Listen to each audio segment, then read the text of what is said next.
ಮಳೆಯ ಹರಿಸಿ ಇಳಿಸೇ ಬಿಡುವೆ ಪ್ರೀತಿಯ.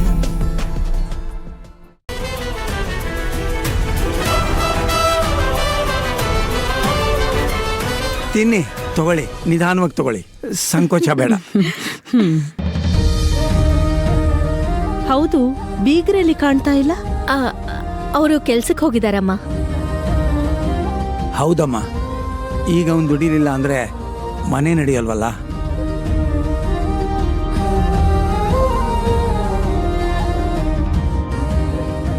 ಈ ವಯಸ್ಸಲ್ಲಿ ಬೀಗರು ಕಷ್ಟಪಟ್ಟು ದುಡ್ದು ಮನೆ ನಡೆಸೋದಿಕ್ಕೆ ಹೆಣಗಾಡೋದನ್ನ ನೋಡಿದ್ರೆ ತುಂಬಾ ಬೇಜಾರಾಗತ್ತೆ.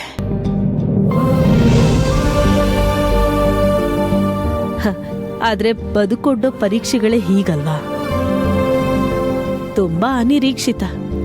ಬೇಕೋ ಬೇಡವೋ ಅದನ್ನ ನಾವು ಎದುರಿಸ್ಬೇಕಾಗತ್ತೆ. ಗೆದ್ದು ಮುಂದಕ್ಕೆ ಹೋಗ್ಬೇಕಾಗತ್ತೆ. ನಿಮ್ ಸ್ವಾಭಿಮಾನ ಏನು ಅಂತ ಚೆನ್ನಾಗಿ ಗೊತ್ತಿರೋದ್ರಿಂದಾನೆ ಅದಕ್ಕೆ ಧಕ್ಕೆ ಮಾಡಕ್ ಹೋಗ್ಲಿಲ್ಲ ನಾನು. ನಮ್ ಸ್ವಾಭಿಮಾನಕ್ಕೂ ನೀವು ಗೌರವ ಕೊಡ್ತಾ ಇದ್ದೀರಲ್ಲ, ಅದು ನಿಮ್ ದೊಡ್ಡ ಗುಣ ಅಮ್ಮ. ಗೌರವನ ಅಂತಸ್ತಕ್ಕೆ ಕೊಡ್ಬಾರ್ದು ವತ್ಸಲ, ವ್ಯಕ್ತಿತ್ವಕ್ಕೆ ಕೊಡ್ಬೇಕು.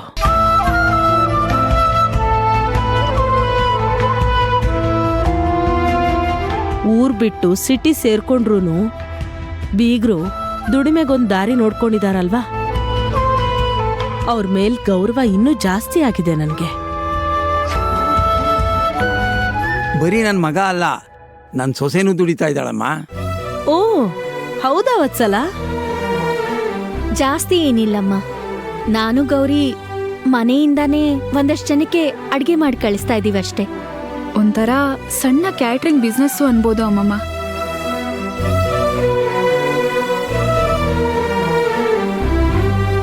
ನಮ್ಮ ಗೌರಮ್ಮ ಅಕ್ಕಪಕ್ಕದ ಮನೆ ಮಕ್ಕಳಿಗೆ ಪಾಠ ಹೇಳ್ಕೊಡ್ತಾಳೆ.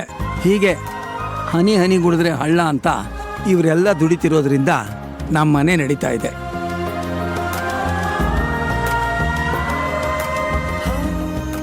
ಎಲ್ರೂ ದುಡಿತಾ ಇದ್ದೀರಾ. ನಿಜವಾಗ್ಲೂ ನಿಮ್ಮ ಸ್ವಾಭಿಮಾನ ನೋಡಿ ನನಗೆ ತುಂಬಾ ಹೆಮ್ಮೆ ಆಗ್ತಿದೆ.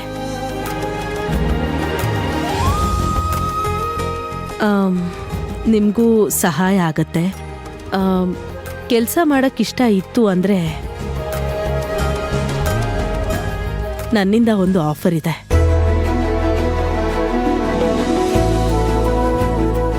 ಅದರಿಂದ ನಿಮ್ಮ ಸ್ವಾಭಿಮಾನಕ್ಕೇನು ಧಕ್ಕೆ ಬರಲ್ಲ ಅಂತ ಅಂದ್ಕೊಂಡಿದ್ದೀನಿ. ಗೌರಿ, ಆ ಕೆಲಸ ಮಾಡ್ತೀಯಾ?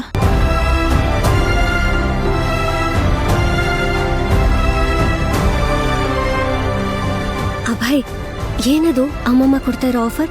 ನನಗೇನ್ ಗೊತ್ತು.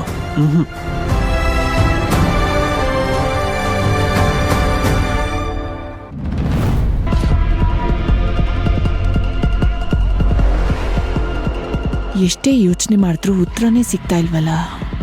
ಅಮ್ಮಮ್ಮ ಯಾಕೆ ಅಲ್ಲಿಗೆ ಹೋದ್ರು? ಅಂಥ ಮುಖ್ಯವಾದ ಕೆಲಸ ಏನಿರಬಹುದು?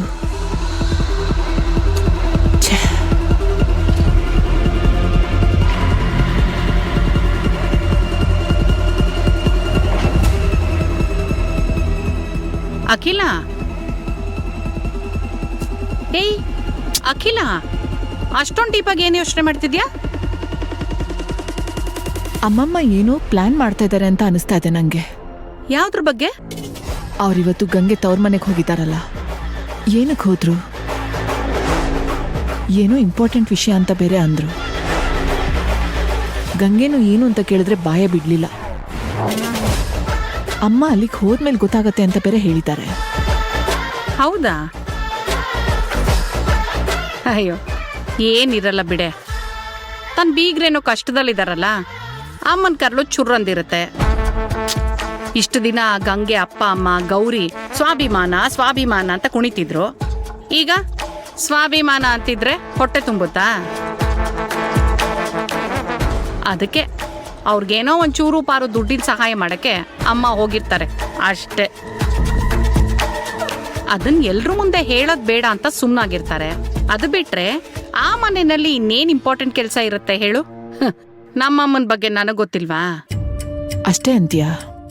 ಮತ್ತಿನ್ನೇನಿರತ್ತೆ? ಆ ಗಂಗೆ ತವ್ರ ಮನೆಯವ್ರಂತೂ ಅವ್ರಾಗವ್ರೆ ಅಮ್ಮನ್ ಕರಿಯಲ್ಲ.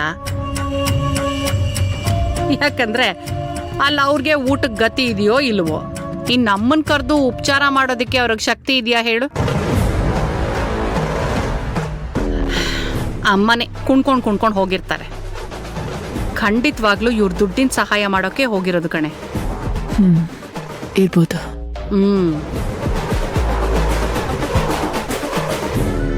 ಈ ಶಕು ಹೇಳೋಷ್ಟು ಸಿಂಪಲ್ ಇಲ್ಲ ವಿಷಯ. ಆ ಮುದುಕಿ ಖಂಡಿತ ಬೇರೆ ಏನೋ ಪ್ಲಾನ್ ಮಾಡಿದಾಳೆ. ಅದೇನು ಅನ್ನೋದೇ ಅರ್ಥ ಆಗ್ತಾ ಇಲ್ವಲ್ಲ.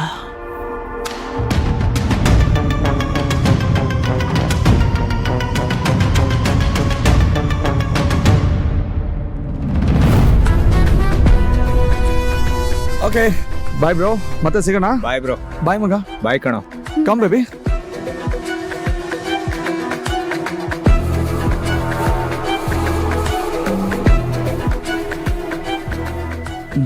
Let's go. ನಡಿ. Stop stop stop.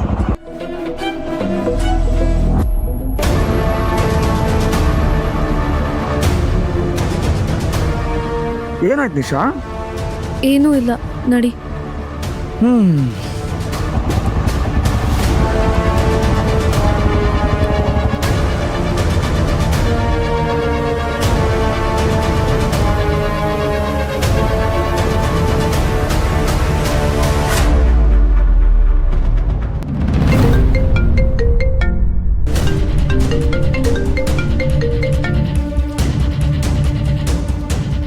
ಅಪ್ಪ ಹೇಳಪ್ಪ. ಹಲೋ, ನಾನು ಪ್ರೀತು. ನಿನ್ಗೊಂದು ಬೈಕ್ ನಂಬರ್ ಕಳ್ಸಿದೀನಿ, ಅದರ ಅಡ್ರೆಸ್ ತೆಗಿಯಕ್ಕಾಗತ್ತಾ? ತೆಗಿಬೋದು, ಬಟ್ ಯಾರ್ ಬೈಕಪ್ಪ ಅದು? ಅದೆಲ್ಲ ಹೇಳ್ತೀನಿ, ಮೊದಲು ನನಗೆ ಅಡ್ರೆಸ್ ಕಳಿಸು. ಹಾ ಸರಿ, ಗಾಡಿ ನಂಬರ್ ಕಳಿಸಿ ನನಗೆ.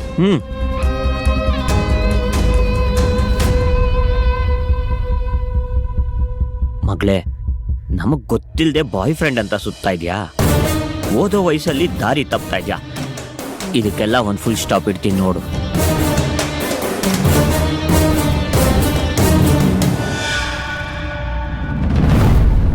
ಈ ಬೆಂಗಳೂರು ಅನ್ನೋ ದೊಡ್ಡ ಊರಲ್ಲಿ ಮನೆಯಲ್ಲಿ ಒಬ್ರು ಕೆಲಸ ಮಾಡಿ ಜೀವನ ಮಾಡೋದು ತುಂಬಾ ಕಷ್ಟ.